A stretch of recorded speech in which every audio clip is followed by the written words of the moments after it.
Kevin Bowen here. Don't forget to listen to The Fan now on 93.5 or 107.5 FM, and check out our latest coverage online at 1075thefan.com.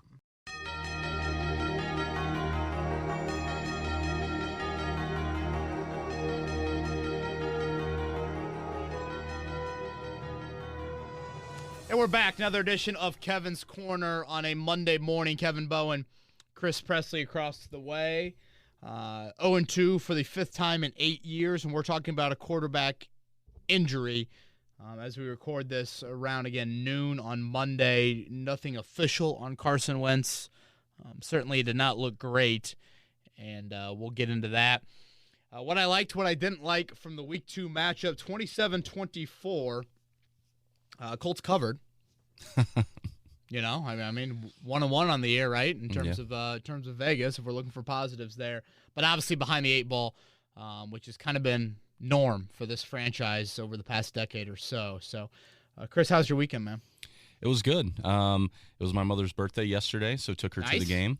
Like we were talking before the podcast, she's a Penn State alum, so nice to watch the Nittany Lions get a big win. On what's his name? Clifford. He looked pretty good. Yeah, on Saturday. And I'll segue that. Saturday was your birthday, so congrats to you. Happy birthday. Thank you. Yeah. They all just kind of run together at this point. I'm wearing my Doritos shirt. This is what I got for my birthday. This kind of sums up where you're at when you turn 32. But I love this shirt, and I love Doritos, and they're not a sponsor, but I wish they were. So, yeah, it was nice. Played a little golf and pretty relaxing. Watched a lot of football. Glad my Irish pulled it out there. So, yeah. So what's the situation on your birthday?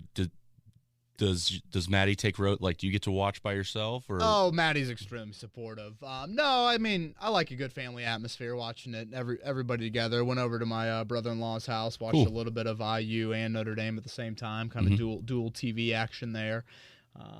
So, yeah, I mean, I'm crazy, but I'm not that crazy. I think I told you last week, I did make her cry because I was yelling at the refs, so I was better behaved this week. Luckily, she napped through about the first half as well. That probably helped some things too. But, yeah, it was fun, and then Sunday happened. Yes, I was going to say, so we both had good Saturdays, and then Sunday. Yeah, let's start with the Wentz injury. I guess before we go anywhere, you know, it's kind of crazy to sit here through 2 games, Chris, and there's been one player for the Colts that has gotten hurt in a game, left the game, and didn't return. And it happens to be, you know, the highest paid player on your team and certainly one of the most important, if not the most important player on your team. 11th hit of the day on Carson Wentz was Aaron Donald about 7 minutes ago in the fourth quarter. We all saw it, just twisted. And you know, for a guy like Donald who had issues early this season and kind of getting guys to the ground, he's had a lot of near misses. Boy, he didn't miss there. I mean, that was a wrestling takedown by Aaron Donald to get Carson Wentz to the ground there. The Fox broadcast did not do it justice at all in showing immediate shots of Carson Wentz coming to the sideline. I'm sure you're watching it in the stadium, but obviously had a good view up in the press box. I mean, he throws his helmet right away. That's when you know his day's over. I mean, you know, this is a guy that I haven't seen show really 1 ounce of pain in getting up from his first 20 hits of the year. And that 21st hit, I think, told the full story and just how severe of pain he was in. Yeah, I made the analogy this morning when he dropped back on the sideline and took some 3-step, 5-step drops.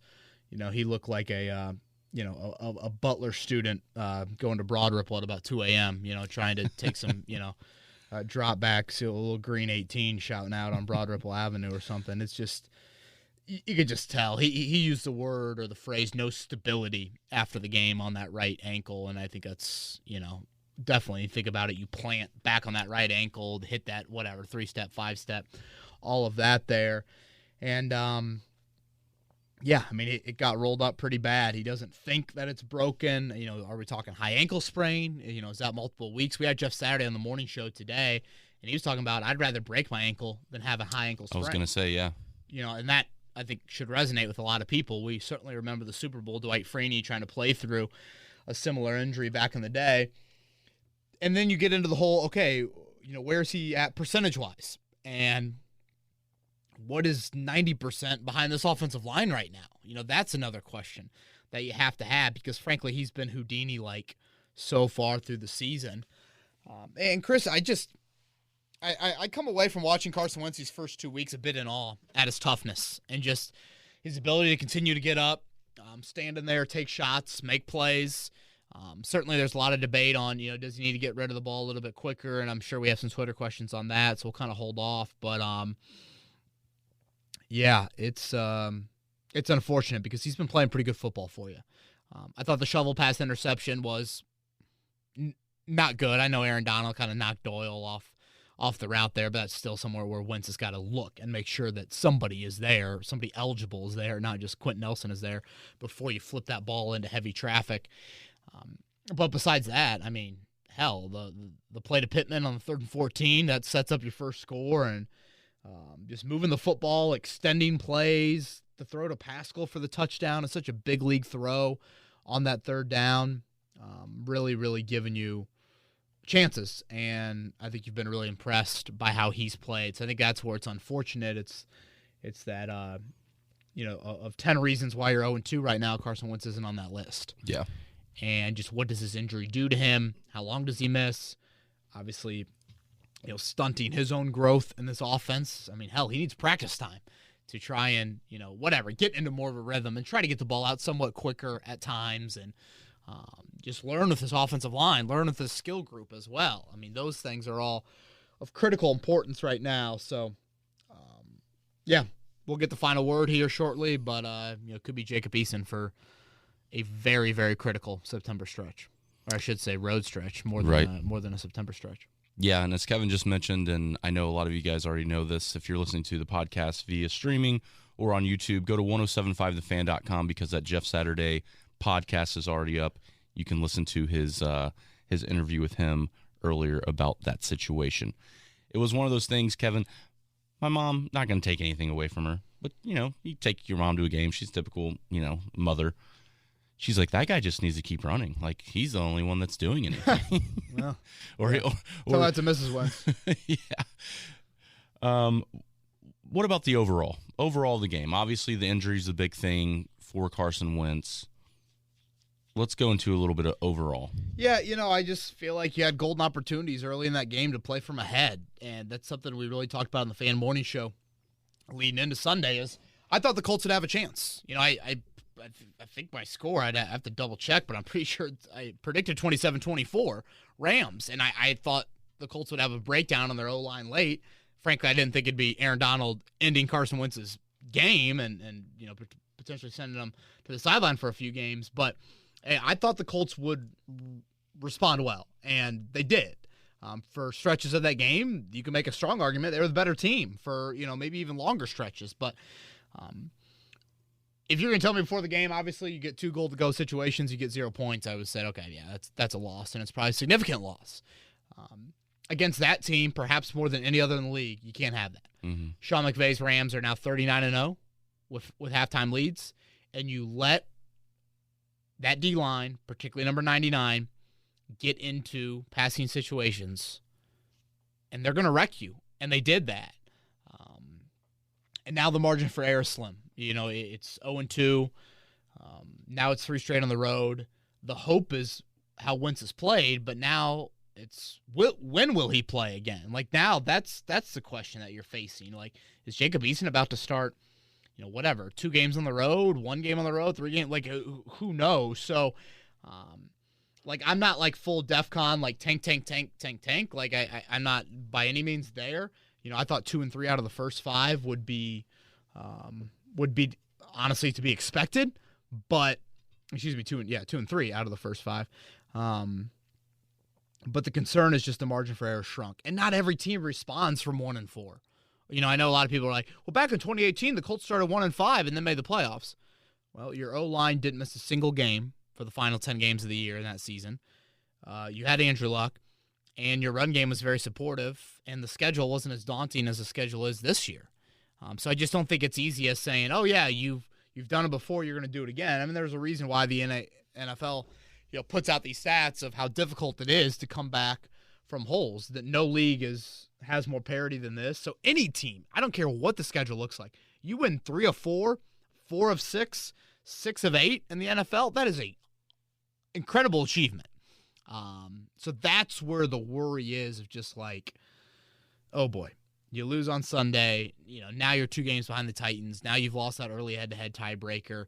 It just is shrinking the margin for error. And now your quarterback is banged up as well. So, squandered opportunities, certainly.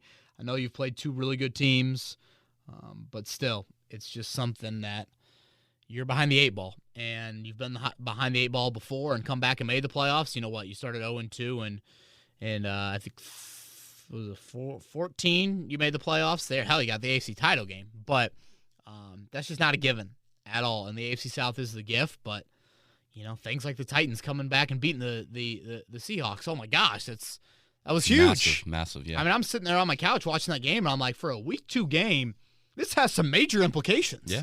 Like, huge. And boy, it's just so early to be cheering for those games like it's week 15 or week 16, but that's kind of where you feel like that you're at right now. Yeah, that's what I was telling my roommate yesterday. I said, man, if the Seahawks pull this out, the Texans are number 1 in the AFC South. I'll take that.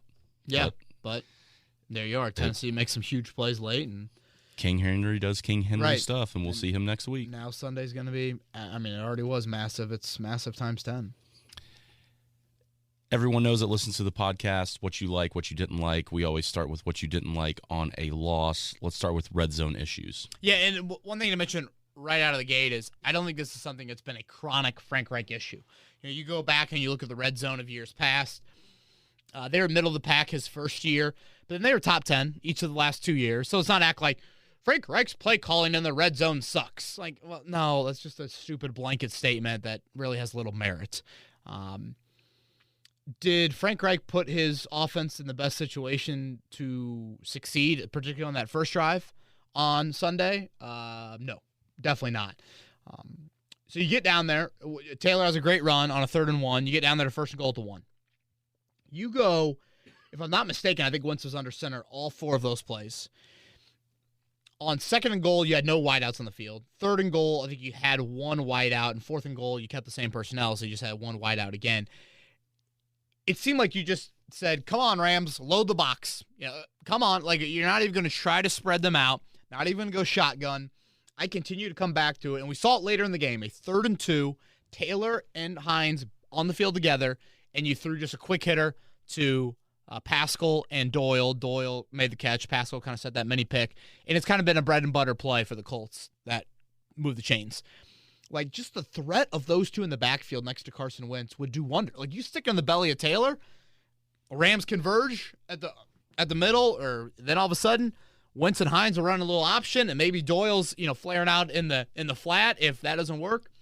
And boom, I just think that's a golden opportunity to utilize 2 major weapons. And don't get me started on Hines' usage yesterday. Yeah. 2 touches. And that's what you've been asking for. 2. You've brought it up numerous times. You want to see both those guys on the field. I want, the old saying of players not plays in the red zone, I agree, but where's Pittman? Where's Allie Cox? Where's Strawn? Hines is a one-on-one guy. I mean, you have some options, and I just don't think you utilize them very well. Again, I like Frank's creativity more often than not, and I don't feel like we saw that on that particular drive.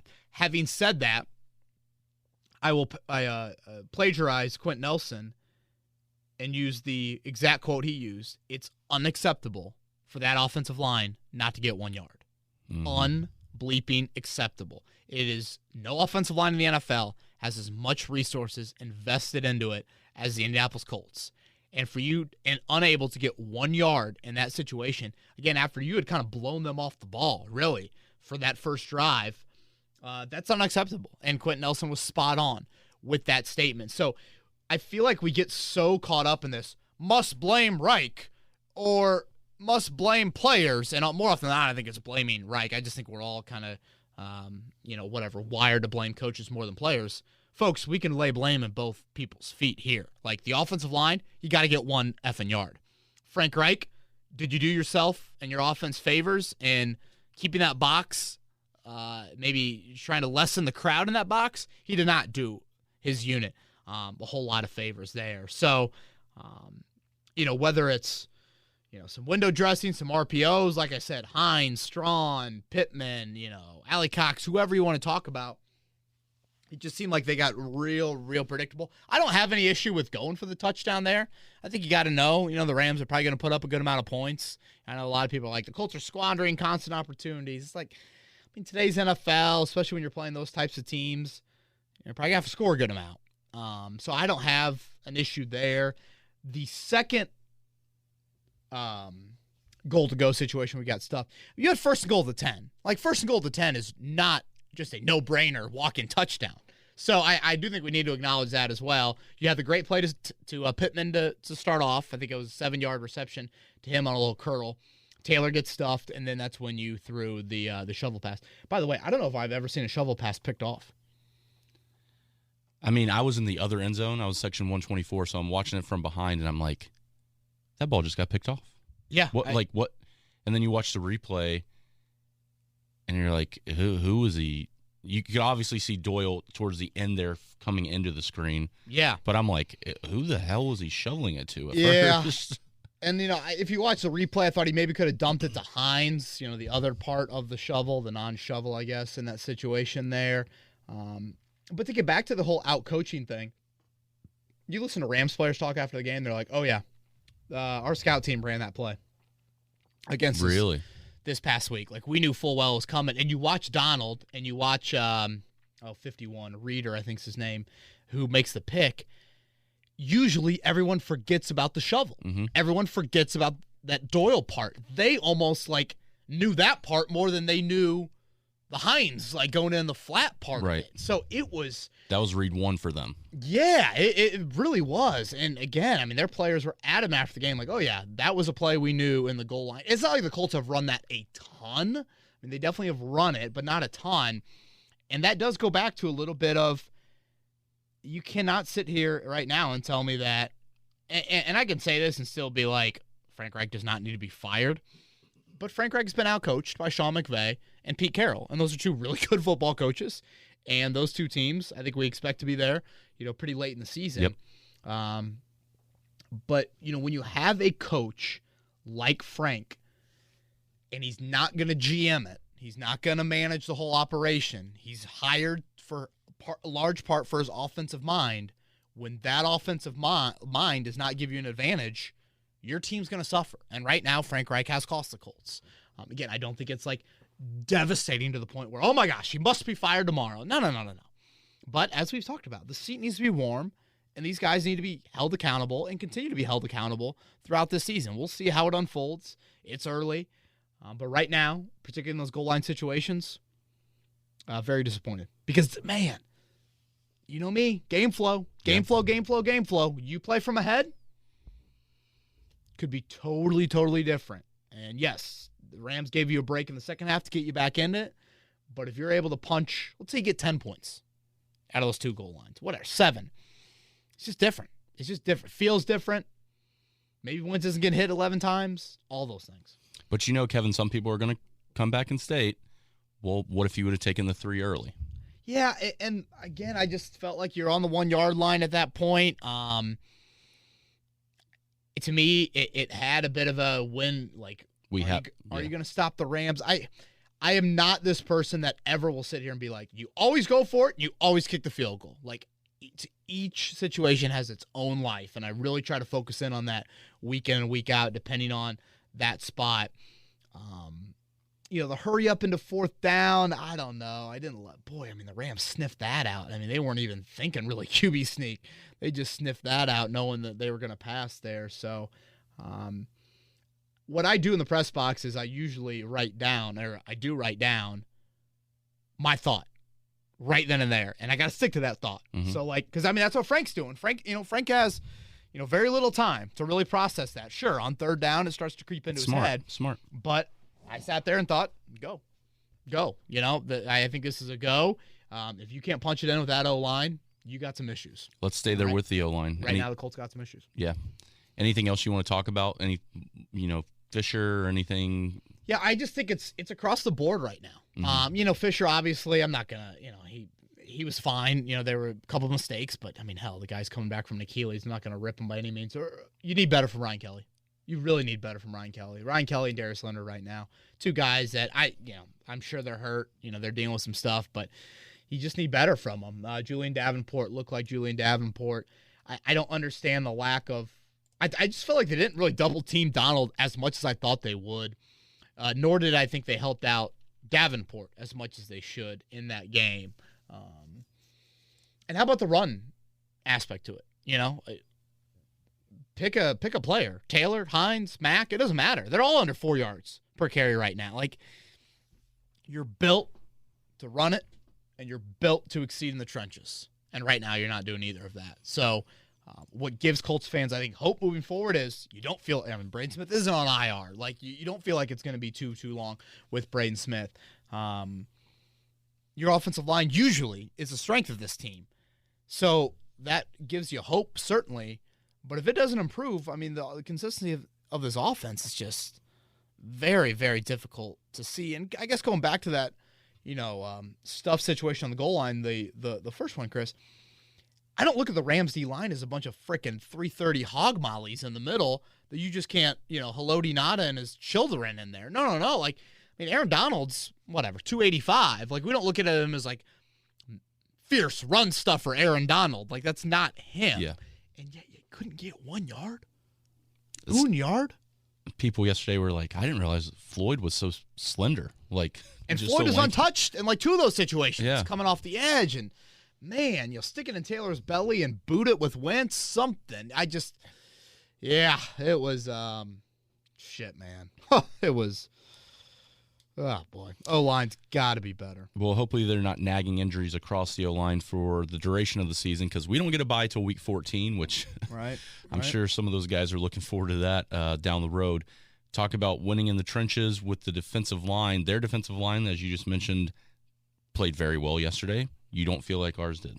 I thought the advantage the Colts had coming into Sunday was their D-line versus the Rams O-line. I thought that was a definite advantage. Darrell Henderson, Sony Michel, over 4 yards per carry. I thought the back-breaking drive, Sony Michel just boom, boom, boom. He had like 4 runs for like 30, 32, 33 in that midst. And then the pass rush. Stafford could have worn a red jersey for about the first quarter and half of that game. He got into a rhythm. Never really touched him. 3 QB hits. I tweeted out the stat earlier today. Kwity Paye, Kamoko Tsuri, Tyquan Lewis, Ben Banogu. 4 guys. First-round pick, 3 second-round picks.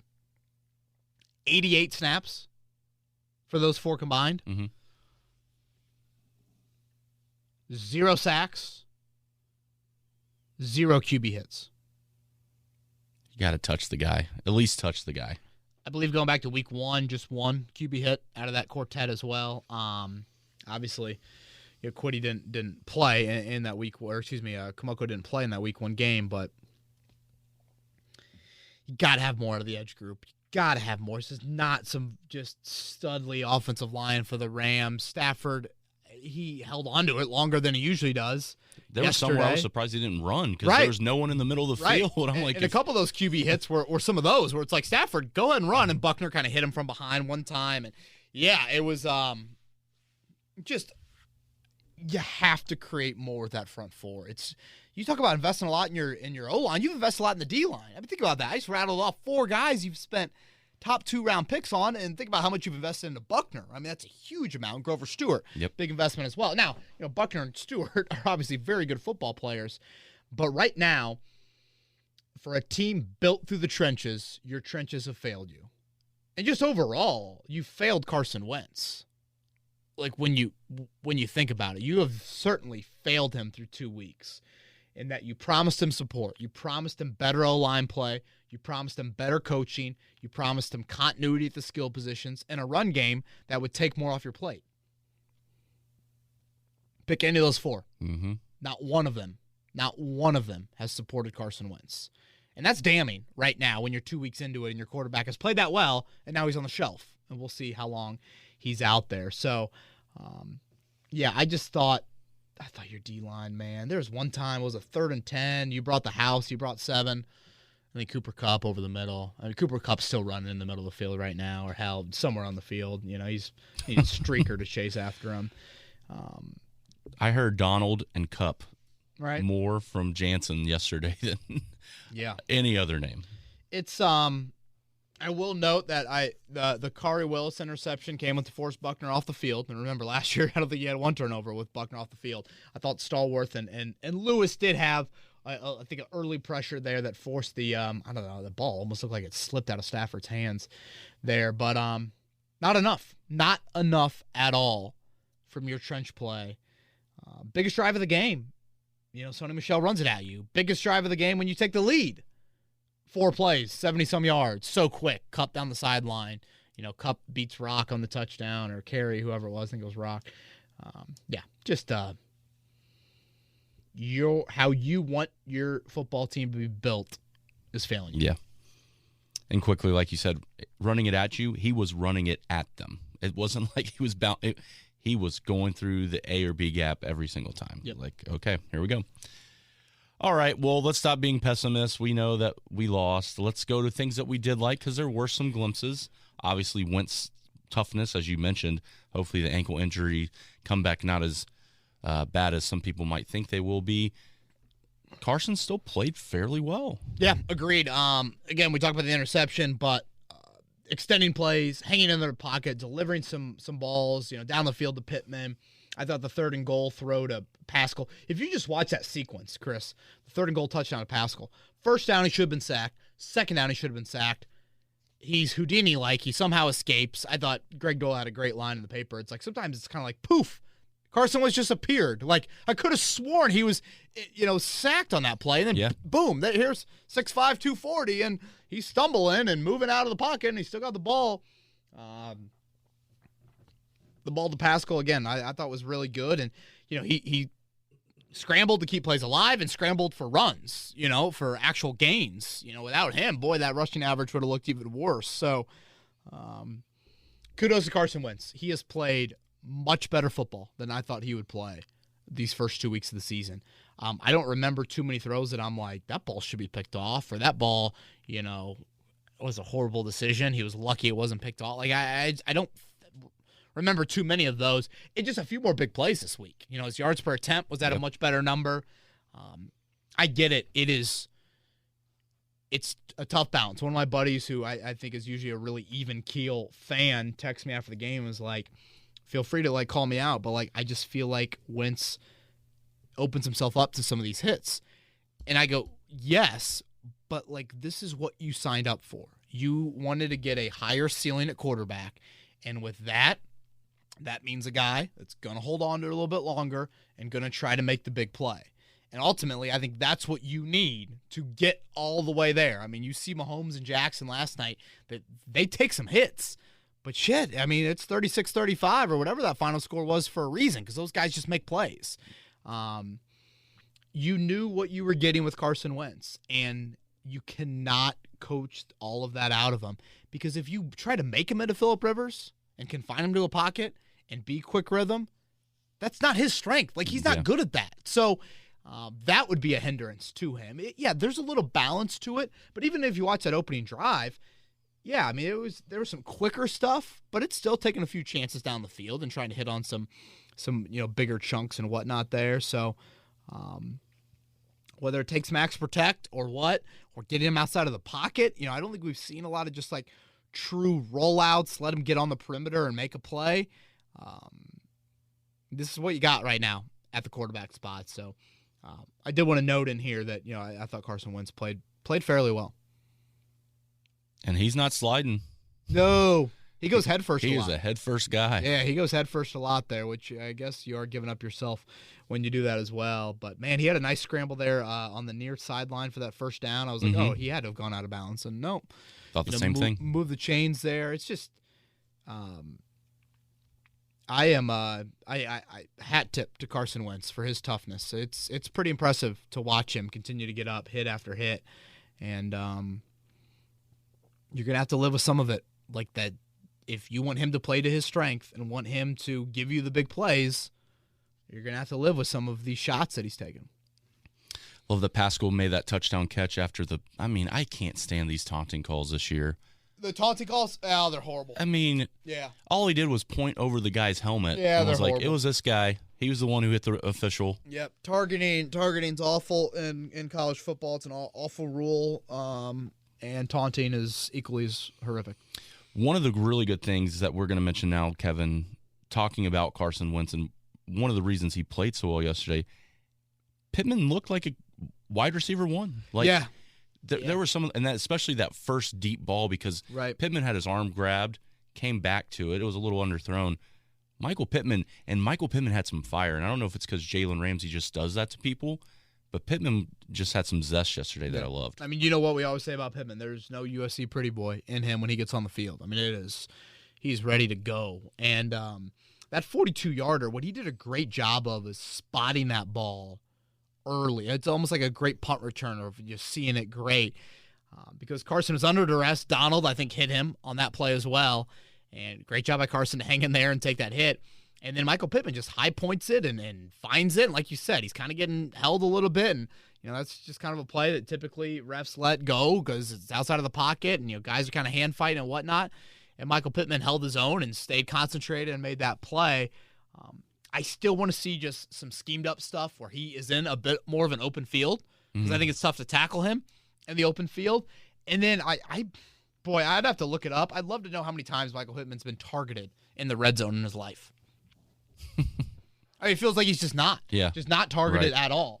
How much of that is on him? How much of that is, again, it's just, just kind of give the guy a chance or two. I can find some USC tape where he definitely made some plays in the red zone and goal line and that stuff. So you'd like to see more of that. But, with Paris Campbell hurt, he needs someone to step up in that wideout group. Pascal continues to be kind of steady Eddie in the red zone. But Michael Pittman, 8 for 120-something. I know he had a drop with Eason there late in the game. But no matter who's under center, I mean, whether it's Carson or Eason, Michael Pittman's had a not long, but probably the most history with either of those two QBs this offseason. He worked out a lot with Carson, him and Jacob Eason as well. So he will continue to be critical.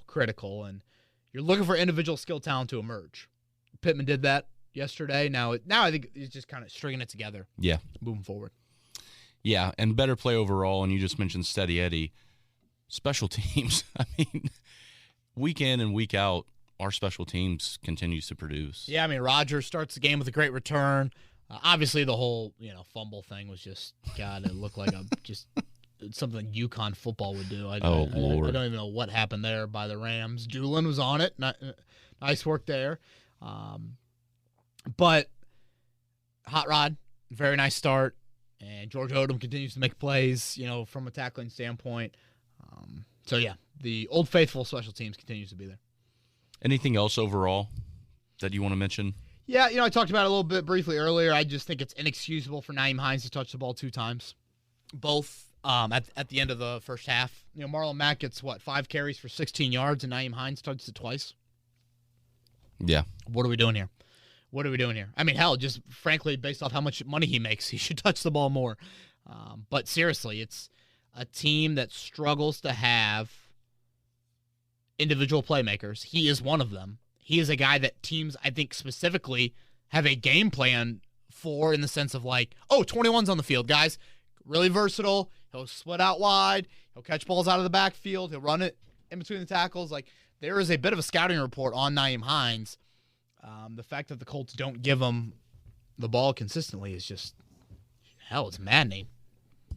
Any quick thoughts about their uses with Mack? Or yeah, I mean, I'm on the standpoint where I'm not taking away Taylor and Hines touches. Mack, again, I think 5 for 16. I mean, I didn't think the blocking was great. One of his best runs, he kind of bounces to the out when there's nothing there. So, I mean, yeah, it's, I almost feel about Marlon Mack like I feel about Michael Penix right now. It's like, we all want Hollywood. We all want, the great storyline and this and that, and frankly, sports don't call for that. Reggie Wayne tore his ACL, folks, and looked like me out there for the final handful of games. It's just not the reality of where we live in right now. So I would continue to use Taylor and Hines.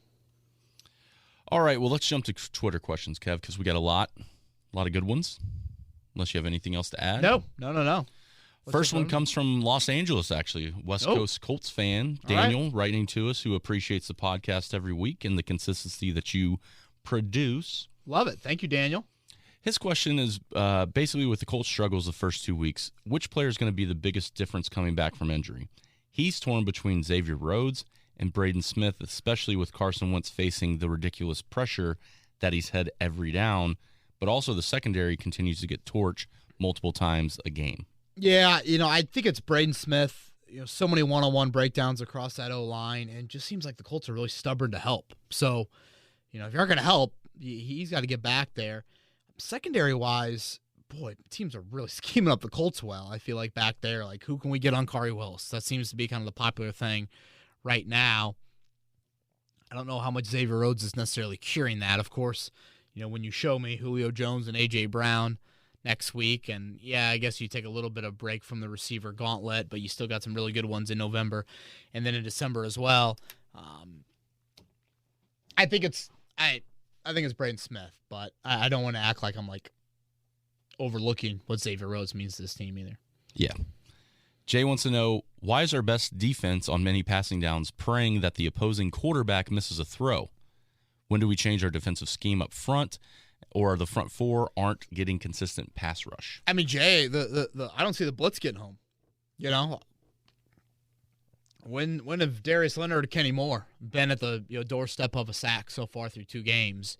There's been a couple times you've brought 7 against Wilson, against Stafford, and they've made you pay with that. And like we talked about earlier, the front four is an issue right now in providing consistent pressure. I mean, 3 quarterback hits against Matthew Stafford is unacceptable when Stafford held on to it a good amount yesterday. That is a definite issue. So the sack number is a little skewy right now because, you had some sacks against the Seahawks where it's just kind of Wilson giving himself up on a few of those plays.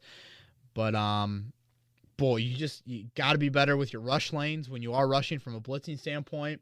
And when you bring 7, that's got to get home. That has got to get home. Yeah. When you bring 7, it's a good play for the defense or a good play for the offense. And far too often, it's been a great play, frankly, for the offense.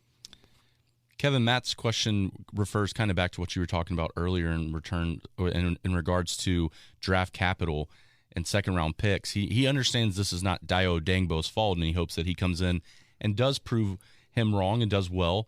But he feels like Chris Ballard maybe struck out by not addressing the offensive line or the secondary, especially looking at the first 2 games. Yeah, Matt, I mean, I certainly hear you out. I'm not a big redshirt guy with draft picks either.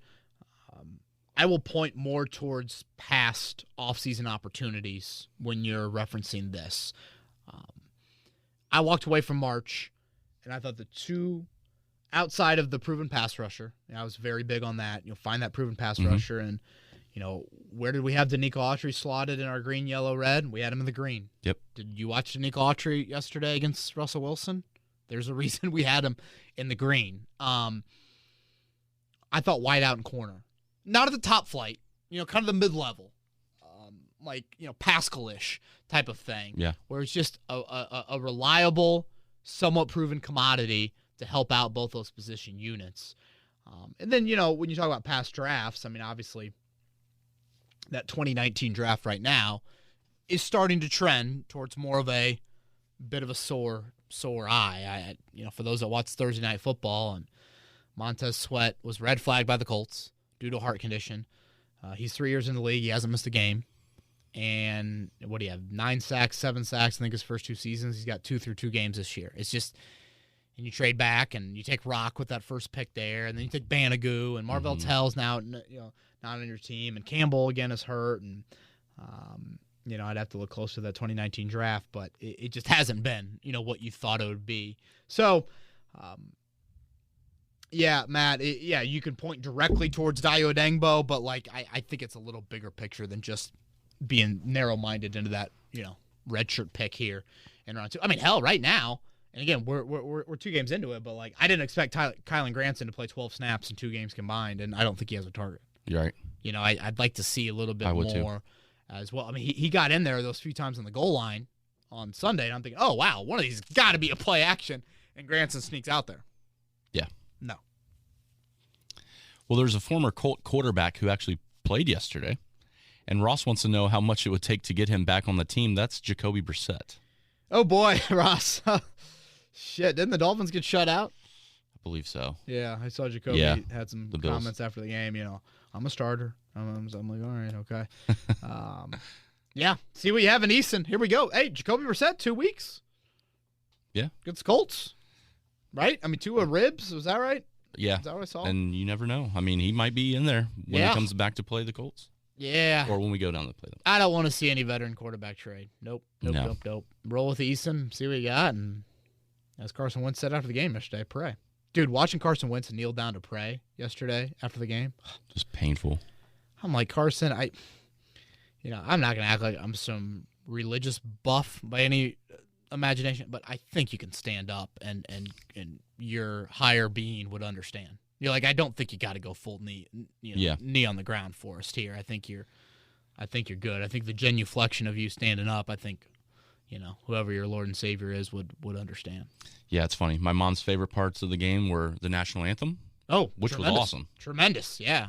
And then, look at they pray. That's so great. Yep. Yeah, a little midfield pray. Yeah, big Q's out there. I forget. I think Easton was out there because they walked off the field together. Easton and Wentz, and I'm like, dude, Carson, don't need to be a hero. Like, right. Just stand up, man. Stand up. You can pray the rosary when you get home. Yeah, just bow the head. Yeah, bow the head. From Jake, if Carson Wentz does miss a game or two, do you hold him out to hit that 75% threshold in regards to the Philly trade stipulations? Yep. No, they will not do this. No. The Colts are salvaging the season. I mean, they will do anything they can to salvage the season and to try and win games. So, no. But, I mean, it's a good point Jake brings up. Like, now this is kind of something we need to monitor a little bit here moving forward. What is it, about 4-ish games, 5 games Carson Wentz would have to miss? Yeah. If you go off every game is the same exact offensive snap count. So, no, in no way do I see the Colts resorting to that. It'd be such peak white flag. And I just don't see this franchise doing that. Mm-hmm. It's always fun getting a question from the powers that be because I have to make sure that the way that I'm phrasing it doesn't necessarily mean the powers that be when it comes to Jim Irsay or Chris Ballard. But he wants to know he's losing patience with Frank Reich. Him going for it in situations is beyond perplexing. Do you think that extension keeps him from being on the hot seat because he freaking needs to be, in his opinion? I'm beyond pissed. Who goes for it on their first possession? What kind of shit is that? Boy, that's aggressive. Again, I was fine with them going for it. I just thought the execution was horrific, and the play calling as well. He will not be on the hot seat. I think I know pretty well how Jim Irsay's operating. He's not.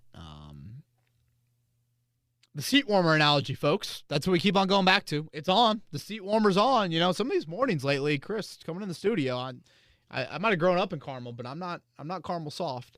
I lived in the Varsity Villas for a year down in Bloomington. Oh yeah. So, I've thought about turning on the seat warmer, but I've not resorted to it just yet. It's got to be on. And the extension, I don't know how much we talked about the extension, Chris, when it happened for him and Chris Ballard, but it's Jim Irsay doing what Jim Irsay wants to do. It's his own money. Should Frank Reich and Chris Ballard have been extended? Hell no. Their resumes, people would laugh at that to extend them through 2026. Can you imagine being in your respective work division and people with the resumes of Frank Reich and Chris Ballard being extended, whereas, I don't know every GM and every head coach that are extended in the league, but there are much more accomplished GMs and head coaches in the league that are not getting extensions to the 2026 season. But what I try to say at the time of that is you've given these extensions to them. The accountability cannot change. You can't just kick up your feet and say, all right, don't need to worry about these guys for at least a couple more years. No. You have to critically evaluate. Have to. Next one comes from David. He understands Wentz's ability to extend plays with his feet, but do you feel like he's kind of like Luck and lack of the progression until he gets with Frank Reich? He references a time back on Mic'd Up where Frank Reich told Andrew Luck, hey, it was smart not to take the shot there against the Bills. But is Wentz right now just trying to put too much of the team on his back, or is there something else the issue? Well, no, I don't think you're supporting him enough. It's just, again, the quick rhythm game is not Carson Wentz's strength. You have to play to his strengths. And yeah, frankly, I just don't think that they've done enough. The run game has not been there. To that point, the offensive line has not been there. You have not controlled the line of scrimmage at all. And I also think there's some downfield stuff. I don't think the receivers have maybe gotten you, what you need either down the field as well. We've already mentioned a couple times leaving points on the field or going for it. You were pro. Colts Maniac wants to know, how does Frank Reich start to go for more of those, taking the points rather than going for it on fourth down? Or is that's just how he's set in his ways? Yeah, I mean, I think your opponent dictates a lot. Uh-huh. Again, I think we've talked about like what the card looks like, the green go card versus yellow and red and that stuff, and your opponent plays into that. I mean, were that many people screaming for a field goal there? I think for me, I figured if you can't get a yard. Yeah. I mean, I know obviously hindsight is 20/20, and like it's almost like I like what you said earlier though. In the moment, like that's really good. I need to start doing that. You can always look back and say, well, we should have taken the points, but in the moment, if your first thought is, hey, we got the momentum and let's go for it, and it's different when you're watching on TV than when you're on the field and you know the players. Yeah, I almost feel like, Chris, like when fourth downs arise or goal-to-go situations arise, the NFL should just pause the game and say, all right, 30 seconds, everybody write down, do you want the Colts to go for it or not? And whichever decision you go with, you have to stick with that. And so if the Colts get it, you can't watch the rest of the game if you like disagreed with it. Or I mean something like, it almost seems like we need to hold people accountable. And like part of that is just, in general, we don't make the millions of dollars that Frank Reich and coaches make around the league, so it's much easier to hold them accountable for those sorts of situations. But I don't know, it just didn't seem like the clamoring was there of like, must kick the field goal right here, right now. Cue up the Quentin Nelson quote. Unacceptable. A lot of syllables in that word for is it syllables? Yeah. A lot of syllables in that word. And Lucas Oil again was rocking. It was rocking. After that, after the punt, it was really, really rocking. And then, God, Cooper Kupp, man. Whew. We got some Peyton out of Quentin Nelson a couple times. Was looking at the crowd. Hey, we got to listen. Yeah. I understand we're amped up, but we got to hear the snap count here. This isn't Derek Carr in Vegas. Right. From Josh, our secondary is holding us back. It's not the top of the mind because it's stagnant for so long, because the offense is more interesting, and that's what we all talk about. The offensive line will be better when healthy. Wentz is fine. We have pieces in place in the front seven. There is no fix on our back line. Or rip me on the pod if I'm wrong here. Yeah, Josh, I hear you out, and I would say the first thing I noticed in going back and watching some of these games, Chris, is I'm seeing a lot of hands up in the air after plays. Like, wait, I thought you – where were you, man? Like, wait, how did that guy get there? Way too much of that for a defense that is not some, like, cover one this snap, cover two this snap, cover four here, like disguise it. I'm just like, what in the world is going on there? But Josh, I'll also put a lot in the pass rush.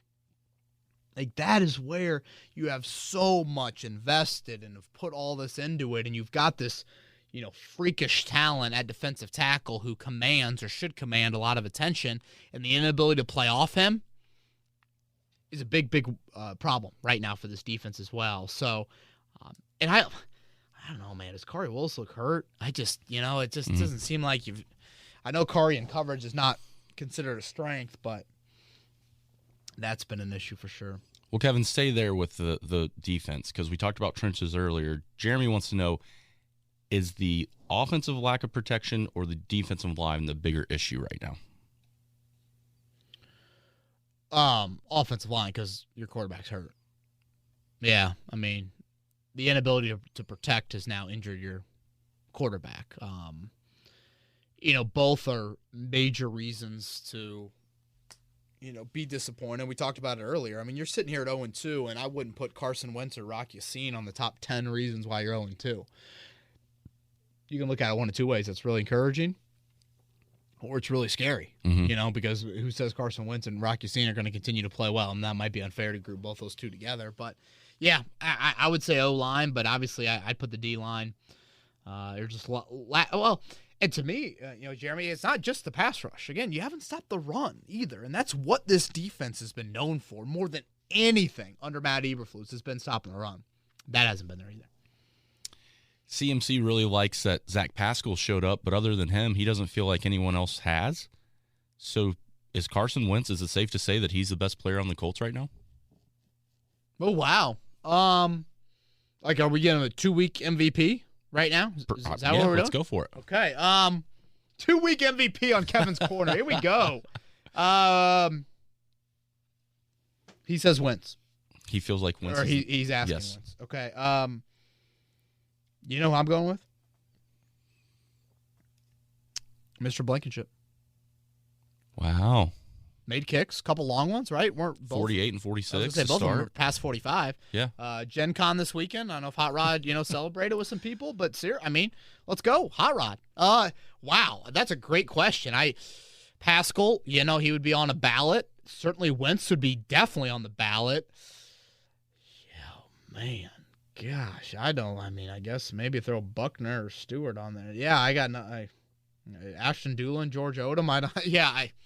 Man, that's a that's not a great ballot. I think that's the point. Right, when you're naming some of those guys, no offense to them, when you're naming special teamers it's the valedictorian of the 22-person high school, It's nice, but a little bit different than the valedictorian at, Warren Central or Carmel or right. somewhere. All right, David has a question. We talked about it a little bit earlier, but he wants to know, with the shovel pass interception, was that on Wentz or Doyle?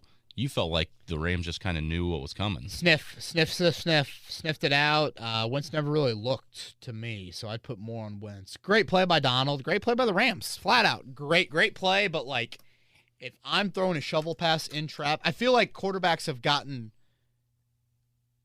they think that they can just throw the shovel pass and get away with it because it's not a run. So they just flip it, and they're like, oh, if it falls to the ground, we're fine. Yeah. They don't expect the defense to make the play there. I felt like that's what kind of happened almost there with Wentz.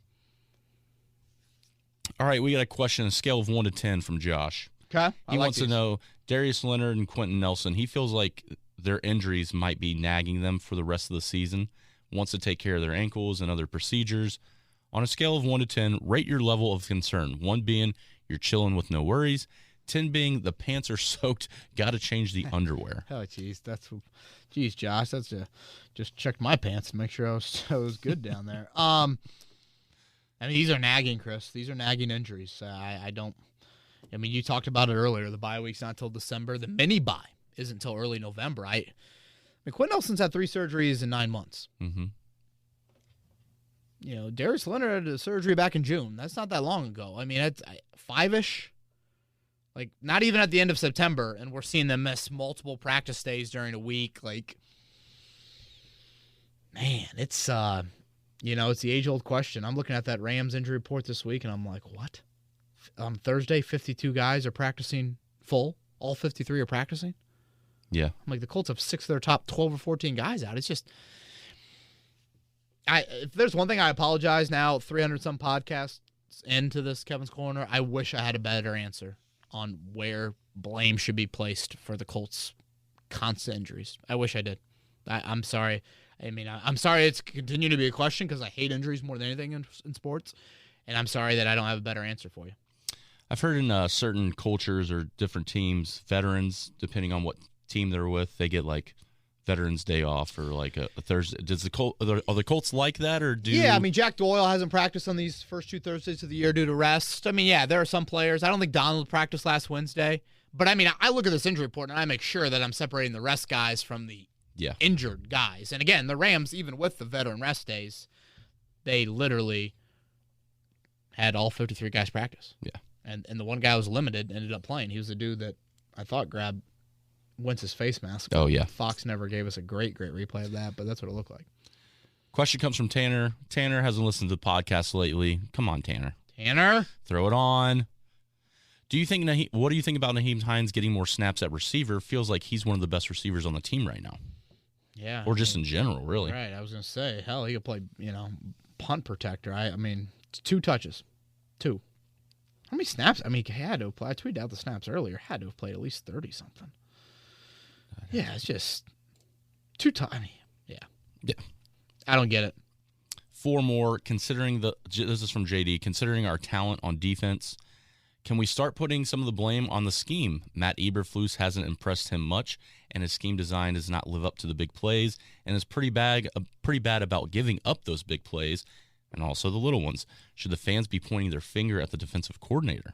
Listeners to this podcast will always know that I have not been a fan of this scheme. I think it's so predicated on your personnel delivering, and now we're seeing some communication stuff, and against above-average quarterbacks, just haven't played that well. Really nice stretch. What was it, 3 straight 3-and-outs there in the third quarter? It just seems like when they need it the most, it's not there. The first drive of the second half. And this is a stupid thing, but I'm sitting there watching Peyton and Edge do the ring thing, and I'm like, oh, boy, all these fans are about ready to leave, and there's going to be no fans in the seats for that first drive of the third quarter. And, again, I agree with everyone out there that's saying these are professional athletes, with or without a crowd. They should show up and play. But, that possession to me was massive. And, I look down, it's like a 60% folding. So I totally get it. If I'm a fan, too, I'm peeing, and I'm grabbing my beer after I listen to Edge and Peyton and thinking to myself, why can't Edge and Peyton talk more than God bless David Baker, the largest human in the world? Right. And Jimmy, Coach Irsay. Coach Irsay is how we're going to refer to him moving forward. Okay. Coach Irsay. But, not a fan of the scheme. And then, you get the lead, Chris, 4 plays, 70 yards.